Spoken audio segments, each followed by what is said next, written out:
Dialog kami lanjutkan kembali, kita langsung ke Kak Seto. Kak Seto, bagaimana agar pola belajar tetap bisa berlangsung, namun prioritas keselamatan anak-anak, Kak Seto? Mungkin ada usulan dari Anda. Iya, baik Mas Andrew dan Mbak Tisa. Jadi yang paling penting, pemahaman belajar itu apa sih? Belajar itu kan mendapatkan pengetahuan baru, pengalaman baru, hal-hal baru, termasuk mengubah kebiasaan-kebiasaan yang keliru dan sebagainya. Nah, belajar yang efektif adalah belajar yang menyenangkan, belajar yang penuh keceriaan, kegembiraan, optimisme dan sebagainya. Nah, tadi juga ditekankan, kalau sekarang ini belajar yang mengarah kepada target-target kurikulum, yang mengarah pada sekedar keterampilan akademik, memang keadaannya tidak memungkinkan. Tadi sudah banyak berkumpul di warnet-warnet, kami juga menyadari itu, atau saling pinjam handphone dan semua stres. Akhirnya justru kontraproduktif kan.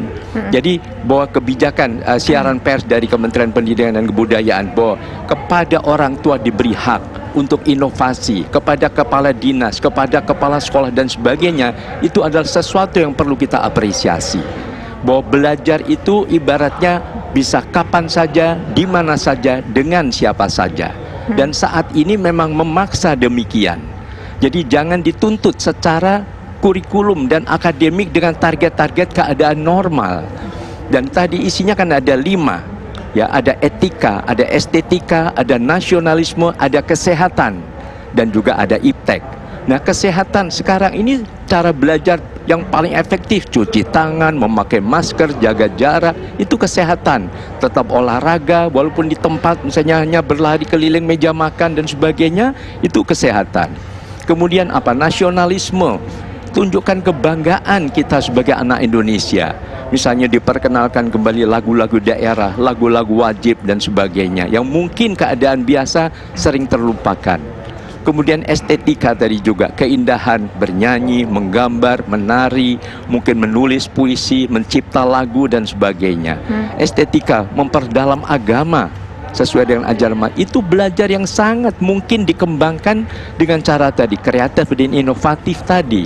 Itu saja yang lebih dikedepankan, sehingga belajar hidup, keterampilan hidup lebih penting saat ini. Begitu. Baik, saya sekarang ingin ke Ibu Kofifa. Kita yakin pemerintah Provinsi Jawa Timur punya pertimbangan sendiri untuk beberapa daerah yang nantinya melalui kepala daerahnya ini boleh kembali beroperasi sekolah-sekolahnya. Tetapi kita ingin tahu bagaimana kemudian hari rencana untuk katakanlah tingkat SMP, tingkat SD, Bu Kofifa. Karena wilayah Pemprov itu SMA SMK, maka memang dari awal saya menyampaikan SMA SMK. Surat edaran Pemprov juga ke Bupati Wali Kota terkait SMA SMK.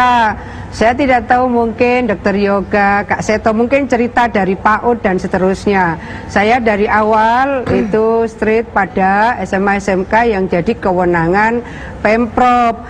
Oleh karena itu ada baiknya juga mungkin Dr. Yoga, Kak Seto mungkin tanya kepada para orang tua, cek warnet, cek mereka yang belajar berkelompok. Lebih strategis lagi adalah bagaimana proses untuk bisa melihat academic achievement dari masing-masing SMA SMK yang ada di dalam kurikulum dan menjadi standar dari Kementerian Pendidikan dan Kebudayaan. Jadi saya rasa banyak turun, kita akan banyak mendengar. Bu Viva, bukankah di akhir Juli data menunjukkan di Surabaya, Jawa Timur sendiri ada angkanya luar biasa, angka anak-anak yang memang positif COVID-19 di akhir bulan Juli?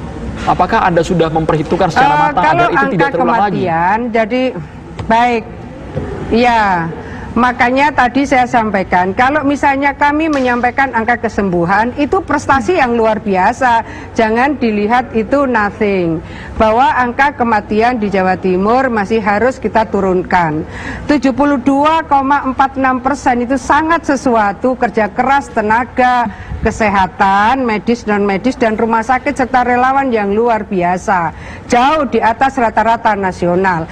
Jadi saya keberatan kalau ada yang menafikan kerja keras tenaga kesehatan di Jawa Timur. Lalu saya ingin sampaikan angka yang terupdate ke saya, ada kematian anak-anak 3 orang, ini karena mereka komorbid. Komorbidnya adalah mereka demam berdarah berat 2 orang, 1 pneumonia. Jadi tidak ada yang menganggap enteng. Setiap kematian itu selalu menjadi bagian perenungan kami. Di Pemprov Jawa Timur kami pun menyiapkan tim audit kematian. Bukan sesuatu yang sederhana. Kami bekerja sangat keras untuk itu. Jadi kalau mau dicek bagaimana sebetulnya kematian karena COVID-19, tentu kita akan lihat komorbidnya karena ginjal, karena hipertensi, karena diabetes, dan seterusnya. Saya rasa di data yang kami update tiap hari cukup detail. Baik. Silakan Dr. Yogi, tanggapi terakhir singkat saja. Baik, terima kasih. Ya, jadi kembali ya, saya sangat mengapresiasi kerja dari semua tenaga kesehatan. Dan kebetulan memang hari-hari saya juga bekerja di ICU anak. Kenapa saya berbicara keras? Karena saya melihat sendiri betapa menyakitkan ya untuk seorang anak dan keluarganya kalau sampai si anak kena COVID-19, sakit kritis dan harus dirawat di ICU. Dia dipisahkan, diisolasi. Orang tuanya bahkan tidak bisa bertemu karena kan kita saat ini belum punya ruangan isolasi yang bisa menampung orang tua kalau anak sakit kritis ya. Kemudian setuju betul, memang sebagian besar itu mengalami komorbid. Jadi dia punya masalah, misalnya ada keganasan, ada penyakit jantung bawaan. Kemudian ada juga yang dengan masalah sistem imun. Tapi ada 1-2 anak yang sebelumnya sehat-sehat saja. Nah itu yang kita harus terus pelajari. Karena terus terang tidak ada satu pakar pun tentang COVID di dunia ini. Kita semua masih belajar. Karena semua dokter yang saat ini bekerja, itu belajar tentang COVID ini baru 4-5 bulan belakangan ini gitu. Jadi setiap hari kita harus update tentang sesuatu yang baru. Dulu dibilang anak tidak bisa menginfeksi, ternyata sekarang anak 0-5 tahun konsentrasi virusnya justru lebih tinggi dibandingkan dewasa. Kemudian ada studi di Itali, transmisi oleh anak usia di bawah 14 tahun justru 2 kali lipat dari dewasa. Jadi concern kita itu secara keseluruhan begitu. Jadi sekali lagi ya tadi kita apresiasi dan kebetulan kami juga hari-hari bekerja bersama di lini terdepan berusaha untuk menangani itu. Jadi mungkin saya seandainya memang tidak dibuka, pertama harus ada evaluasi. Mungkin dilakukan swab rutin dan sebagainya. Kemudian seandainya terjadi positif dan kritis, itu sudah dipersiapkan layanan kesehatan yang bisa menangani itu di daerah-daerah tersebut. Baik, Dr. Yogi. Terima kasih masukannya Gubernur Jawa Timur Ibu Hovifah Indar Parawansa dan juga Kak Seto atas waktunya pada Kabar Petang hari ini.